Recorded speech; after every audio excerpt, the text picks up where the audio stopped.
ఈ వీడియోలో అండి ఎక్సర్సైజ్ 1.5 ఆల్రెడీ ప్రీవియస్ 1.4 వరకు అయిపోయింది. ఇక్కడ వచ్చేసి 1.5లో ఫస్ట్ చూడండి, వెరిఫై ద ఫాలోయింగ్. ఇక్కడ వచ్చేసి నేను ఫస్ట్ ప్రాబ్లం నోట్ చేస్తున్నాను.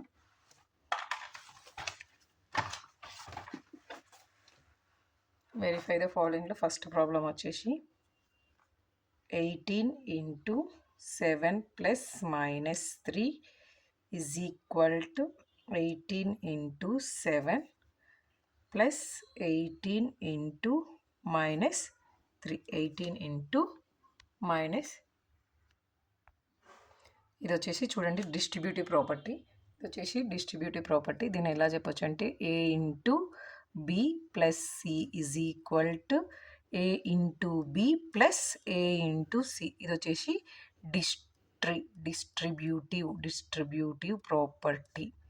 డిస్ట్రిబ్యూటివ్ ప్రాపర్టీ చెప్పొచ్చు.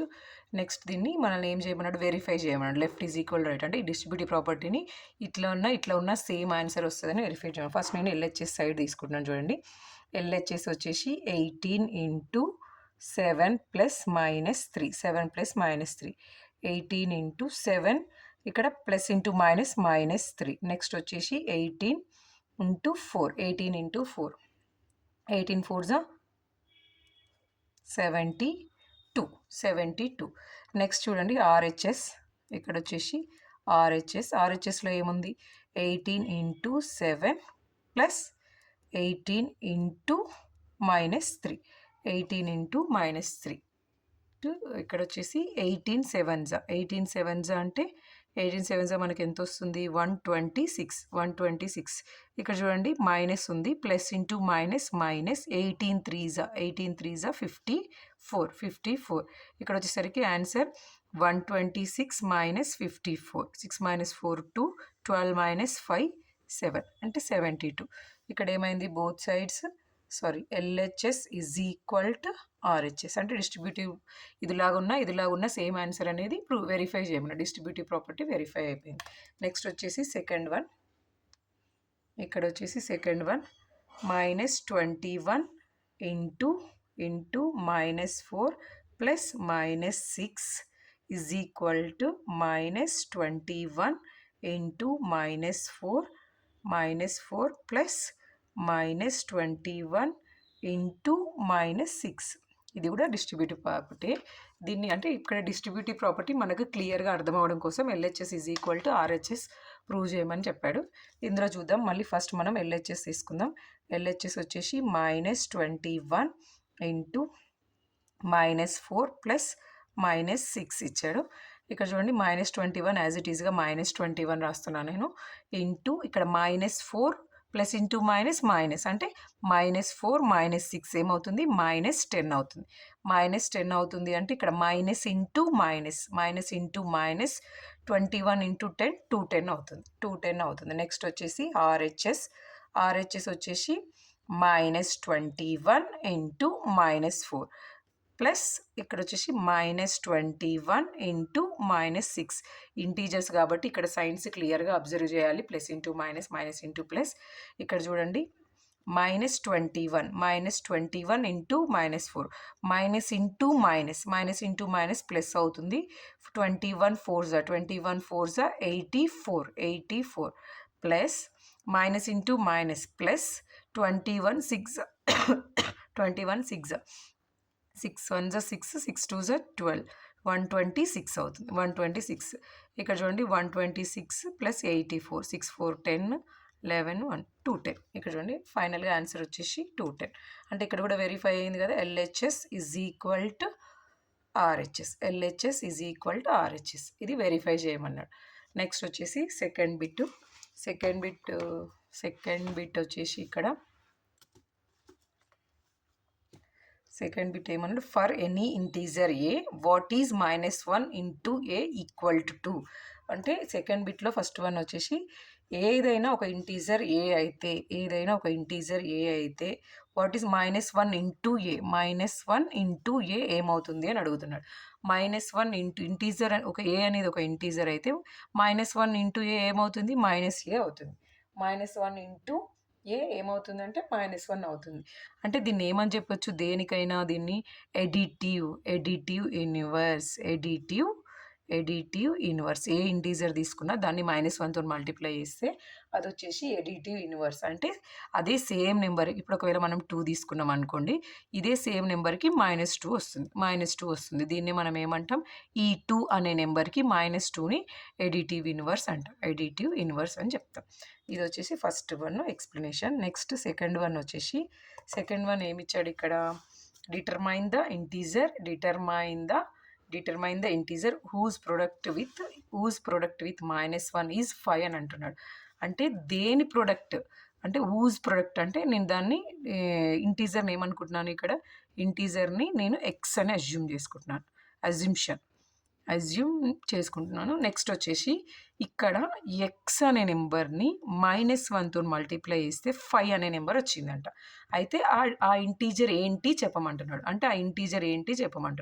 ఇక్కడ చూడండి, x into -1 -x is equal to 5.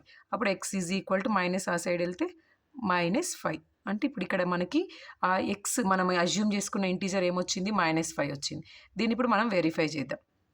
Verify చేస్తే ఇప్పుడు ఎక్స్ అనేది మనకు -5 వచ్చింది. -5ని మళ్ళీ -1తో మల్టిప్లై చేస్తే -5 into -1 minus into minus plus 5 1 5. Answer is correct కదా? వెరిఫై అయింది కదా? వాడు ఏమన్నాడు? ఒక ఇంటీజర్ని -1తో మల్టిప్లై చేస్తే ఆన్సర్ 5 రావాలన్నాడు. ఇది వచ్చేసి సెకండ్ ప్రాబ్లం. నెక్స్ట్ వచ్చేసి థర్డ్ బిట్ ఏమంటాడంటే కంప్యూట్ ఇక్కడ చూడండి, థర్డ్ బిట్ వచ్చేసి compute the following products using suitable properties. అంటే ఇక్కడ ఒక ప్రాబ్లం ఇచ్చాడు చూడండి, ఇలాంటి ప్రాబ్లమ్స్ ఇస్తాడు. ఈ ప్రాబ్లమ్స్ ఇచ్చినప్పుడు దానికి సూట్ అయ్యే ఏదైనా ప్రాపర్టీ, అసోసియేటివ్ ప్రాపర్టీ కానీ, కమ్యూటేటివ్ ప్రాపర్టీ కానీ, డిస్ట్రిబ్యూటివ్ ప్రాపర్టీ కానీ, ఏదైనా సరే ఒక ప్రాపర్టీని యూజ్ చేసి మనల్ని సాల్వ్ చేయమంటున్నాడు. ఇక్కడ వచ్చేసి ఇది వచ్చేసి ఇప్పుడు మనకి ఇది ఎట్లా ఉంది? A into B plus A into C లాగా కనిపిస్తుంది కదా? అంటే దీన్ని ఏమని రాయొచ్చు? A into B plus C లాగా రాయొచ్చు కదా? అంటే ఇది ఏ ప్రాపర్టీ అవుతుంది? ఇది వచ్చేసి డిస్ట్రిబ్యూటివ్ ప్రాపర్టీ అవుతుంది. ఇప్పుడు ఇక్కడ చూడండి, నేను ఏం చేస్తున్నా అంటే ఇందులో -48 ఉంది, ఇందులో -48 ఉంది. -48ని నేను కామన్ తీస్తున్నాను. నెక్స్ట్ వచ్చేసి ఇంటూ ఇక్కడ B వచ్చేసి 26 ప్లస్ -36 -48 యాజ్ ఇట్ ఈస్గా అట్లనే ఉంటుంది. ఇక్కడ చూడండి, 26 ప్లస్ ఇంటూ -36 -48 ఇంటూ -48 26 ఇంటూ -36 ఏమవుతుంది? -10 అవుతుంది. Minus into minus plus 48 into 10 480 అవుతుంది. నెక్స్ట్ వచ్చేసి సెకండ్ వన్ వచ్చేసి ఇక్కడ 8 ఇంటూ 53 ఇంటూ -125 ఉంది. -125 ఉంది. ఇక్కడ చూడండి, ఈ ప్రాబ్లం వచ్చేసి associative and commutative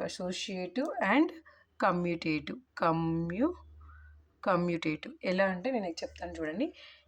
A into B into C is equal to A into C into B లాగా రాసుకోవచ్చు. అంటే ఏదైనా సరే A into B into C ఉంది కాబట్టి దీన్ని ఇదిలాగా మారడానికి కమ్యూటేటివ్ అంటాం. మనం ఇదిలాగా పార్టిషన్ చేసుకోవడాన్ని అసోసియేటివ్ అంటాం. అంటే అసోసియేటివ్ అండ్ కమ్యూటేటివ్. ఇక్కడ చూడండి, నేను ఏం చేస్తున్నానంటే 53 ఇంటూ 8 చేయడం కష్టం కాబట్టి నేను ఇది అసోసియేట్ చేసుకుంటున్నాను. ఎలా అసోసియేట్ చేసుకుంటున్నానంటే 53 ఇంటూ -125 ఇంటూ 8 ఎందుకంటే నాకు తెలుసు 125 ఇంటూ 8 వచ్చేసి 1000 అని. అంటే మల్టిప్లికేషన్ ఈజీ అవ్వడం కోసమే కదా మనం ప్రాపర్టీస్ యూజ్ చేస్తున్నాం ఇక్కడ. Again 53 into -25 into 8. నార్మల్గా 125 ఇంటూ 8 అంటే 1000. ఇక్కడ -125 ఇంటూ 8 అంటే -1000. ఇక్కడ వచ్చేసరికి -53,000 వస్తుంది. ఇక్కడ చూడండి, థర్డ్ ప్రాబ్లం వచ్చేసి 15 ఇంటూ -25 ఇంటూ -4 ఇంటూ -10. ఇక్కడ వచ్చేసి ఇది అసోసియేటివ్ ప్రాపర్టీ.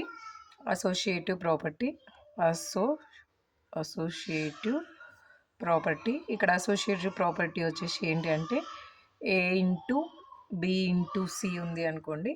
మళ్ళీ నెక్స్ట్ వచ్చేసరికి ఇక్కడ దాన్ని మనం ఏమని రాసుకోవచ్చు, ఏ ఇంటూ బి ఇంటూ సి ఇదిలాగా రాసుకోవచ్చు. ఇక్కడ కాకపోతే ఇక్కడ 3 కాకుండా ఇక్కడ 4 ఉన్నాయి.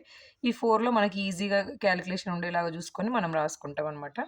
ఇక్కడ చూడండి నేనేం చేస్తున్నానంటే ఈజీగా ఉండడం కోసం +15 ఇంటూ -10 నెక్స్ట్ ఇంటూ -25 ఇంటూ -4 ఇది ఇలాగ ఎందుకు రాస్తున్నానంటే ఇక్కడ మనకు టెన్స్లో వస్తుంది, 25 4s 100స్లో వస్తుంది కాబట్టి దాన్ని బేస్ చేసుకొని రాస్తున్నాను. ఇక్కడ ప్లస్ ఇంటూ మైనస్ ఏమవుతుంది, -15 into 10 150 into minus into minus plus 25 4s 100 25 4s 100. Next వచ్చేసి ఇక్కడ minus into plus -15 150 into 100 150 into 100 ఏమవుతుంది, 150 ఇంటూ అంటే 150 ఇక్కడ వచ్చేసి మళ్ళీ 2 zeros యాడ్ అవుతాయి అంటే ఏమవుతుంది 15,000 అవుతుంది. ఇక్కడ ఆన్సర్ వచ్చేసి -15,000 వస్తుంది. నెక్స్ట్ వచ్చేసి ఫోర్త్ వన్ -41 ఇంటూ 102 -41 ఇంటూ 102 అంటే ఇది వచ్చేసి డిస్ట్రిబ్యూటివ్ ప్రాపర్టీ ఎట్లా అంటే ఇక్కడ చూడండి -41 యాజ్ ఇట్ ఈజ్గా ఉంటుంది ఇంటూ ఈ 102ని మనం ఈజీగా అవ్వడం కోసం 100+2 అని రాస్తున్నాం. అంటే ఇది ఎట్లా ఉంది, a into b plus c is equal to a into b plus a into c లా ఉంది. ఇక్కడ వచ్చేసి -41 యాజ్ ఇట్ ఈజ్గా -41 ఉంటుంది. ఏ లాగా ఇది ఏ అయితే మళ్ళీ ఇక్కడ వచ్చేసి ఏ ఇంటూ 100 అంటే ఏ ఇంటూ బి ప్లస్ ఏ వచ్చేసి -41 ఇంటూ 2. ఇక్కడ చూడండి మైనస్ ఇంటూ ప్లస్ వచ్చేసి -4100 నెక్స్ట్ ఇక్కడ ప్లస్ ఇంటూ మైనస్ అవుతుంది. 41 2s 82 ఇక్కడ వచ్చేసరికి టోటల్గా మైనస్ ఇక్కడ సేమ్ సైన్ ఉన్నాయి చూడండి, మైనస్ సేమ్ సైన్ అంటే ఫస్ట్ యాడ్ చేసుకోవాలి, రెండింటికి వచ్చిన కామన్ సైన్ మైనస్ ఉంది కాబట్టి -4182 వస్తుంది. 4182 వస్తుంది. నెక్స్ట్ వచ్చేసి 625 ఇంటూ -35 ప్లస్ -625 ఇంటూ 65 ఇది ఎట్లా ఉంది అంటే ఏ into b plus a into c లా ఉంది. దాన్ని ఏమని రాయొచ్చు, ఏ ఇంటూ బి ప్లస్ సి రాయొచ్చు కదా. ఇది ఏంటి, ఇది కూడా డిస్ట్రిబ్యూటివ్ ప్రాపర్టీ ఈ డిస్ట్రిబ్యూటివ్ ప్రాపర్టీ వచ్చేసి ఇక్కడ చూడండి మనం 625 కామన్ తీసామనుకోండి, మైనస్ ఇక్కడ ఉంది కాబట్టి -6 నార్మల్గా 625 కామన్ తీసామనుకోండి, ఈ -35 ఇక్కడ 625 కామన్ తీసాం మైనస్ ఉంది కదా, ఈ మైనస్ 65కి వస్తుంది అంటే ప్లస్ -65 నెక్స్ట్ వచ్చేసి ఇక్కడ చూడండి -35 -65 కదా, ఈ 625 యాజ్ ఇట్ ఈజ్గా ఉంటుంది. ఇప్పుడు -35 -65 అంటే మనకేమవుతుంది -100 అవుతుంది. ఇక్కడ వచ్చేసి 625 ఇంటూ 100 అంటే ఇక్కడ ప్లస్ ఉంది, ఇక్కడ మైనస్ ఉంది అంటే ఇది మల్టిప్లై కదా, -62,500 ఇది వచ్చేసి ఫిఫ్త్ ప్రాబ్లం. నెక్స్ట్ చూడండి సిక్స్త్ ప్రాబ్లం వచ్చేసి ఇక్కడ 7 ఇంటూ 50 -2 50 -2 అంటే ఇది కూడా చూడండి ఏ ఇంటూ బి మైనస్ సి లాగా ఉంది. దీన్ని ఏమని రాయొచ్చు ఇప్పుడు, ఏ ఇంటూ బి మైనస్ ఏ ఇంటూ సి. ఇది కూడా వచ్చేసి డిస్ట్రిబ్యూటివ్ ప్రాపర్టీ. ఇక్కడ చూడండి 7 ఇంటూ 50 -7 ఇంటూ 2 ఇక్కడ చూసారంటే 7 5s 35 అంటే 350 -7 2s 14 7 2s 14 అంటే ఇక్కడ ప్లస్ ఉంది, ఇక్కడ మైనస్ ఉంది అంటే 350 - 14 చేసామంటే మనకి ఇక్కడ ఏమొస్తుంది 336 వస్తుంది ఆన్సర్. ప్లస్ 336 వస్తుంది అంటే డిఫరెంట్ సైన్స్, ఇక్కడ డిఫరెంట్ సైన్ ఉంది. డిఫరెంట్ సైన్ ఉన్నప్పుడు మనం ఏం చేస్తాం, ఫస్ట్ రెండు నెంబర్స్ని సబ్ట్రాక్ట్ చేస్తాం, వచ్చిన రిజల్ట్కి గ్రేటర్ నెంబర్కి ఏదైతే సైన్ ఉందో ఆ సైన్ పెట్టాం. ఇక్కడ గ్రేటర్ నెంబర్ ప్లస్ ఉంది కాబట్టి ప్లస్ 336 వచ్చింది. నెక్స్ట్ వచ్చేసి -17 ఇంటూ -29 -17 ఇంటూ -29 ఇక్కడ ఏమని రాయొచ్చు అంటే ఇది కూడా వచ్చేసి డిస్ట్రిబ్యూటివ్ ప్రాపర్టీ కిందకి వస్తుంది. ఎలా అని నేను చెప్తాను. డిస్ట్రిబ్యూటివ్ ప్రాపర్టీ -17 ఇంటూ -29 మనం ఏం రాయొచ్చు -30 + 1 రాయొచ్చు. ఇప్పుడు ఇది ఎట్లా ఉంది a into b plus c లాగానే ఉంది కదా. ఇది వచ్చేసి a into b plus a into c రాయొచ్చు. ఇక్కడ -17 into -30 plus -17 into 1 minus into minus plus 17 3 జా 51 అంటే 510 అవుతుంది. ఎందుకంటే ఇక్కడ 0 ఉంది కదా. 17 3 జా 51 ఈ 0కి 0 యాడ్ చేసుకుంటున్నా. ప్లస్ 510 ప్లస్ ఇంటూ మైనస్ -17 అంటే 510లో నుంచి ఇప్పుడు 510లో నుంచి 17 సబ్ట్రాక్ట్ చేస్తే 10 0 అంటే మళ్ళీ 9 4 10 - 7 3 9 - 1 8 అంటే +483 నెక్స్ట్ వచ్చేసి ఎయిత్ వన్ చూడండి -57 ఇంటూ -19 ప్లస్ 57 ఉంది. ఇక్కడ చూడండి దీన్ని ఏమని రాసుకోవచ్చు అంటే ఇక్కడ కూడా ఒక ఇంటూ 1 ఉంది అని మనం అజ్యూమ్ చేసుకుంటే ఇది ఎలాగుంది a into b plus a into c లాగా ఉంది కదా. దీన్ని ఏమని రాయొచ్చు a into b plus c లాగా రాసుకోవచ్చు. ఇక్కడ చూడండి 510 - 17 493 ఇక్కడ 10 వస్తుంది 0 వస్తుంది 10 వస్తుంది కాబట్టి 493 నెక్స్ట్ ఇక్కడ చూడండి a into b plus a into c ఇక్కడికి వచ్చేసరికి 57 మనం కామన్ తీసామనుకోండి. 57 కామన్ తీసి ఇక్కడ ఏముంటుంది మైనస్ ఉంటే మైనస్ ఇంటూ మైనస్ ప్లస్ 19 + 1 అవుతుంది. 19 + 1 అవుతుంది. మళ్ళీ యాజ్ ఇట్ ఈస్గా 57 ఇక్కడ కామన్ తీసామంటే 19 + 1 20 అవుతుంది. 57 2 జా 7 2 జా 14 114 0. ఇది వచ్చేసి ఎయిత్ ప్రాబ్లం. దీంతో ఈ ఎక్సర్సైజ్ కంప్లీట్ అయిపోయింది.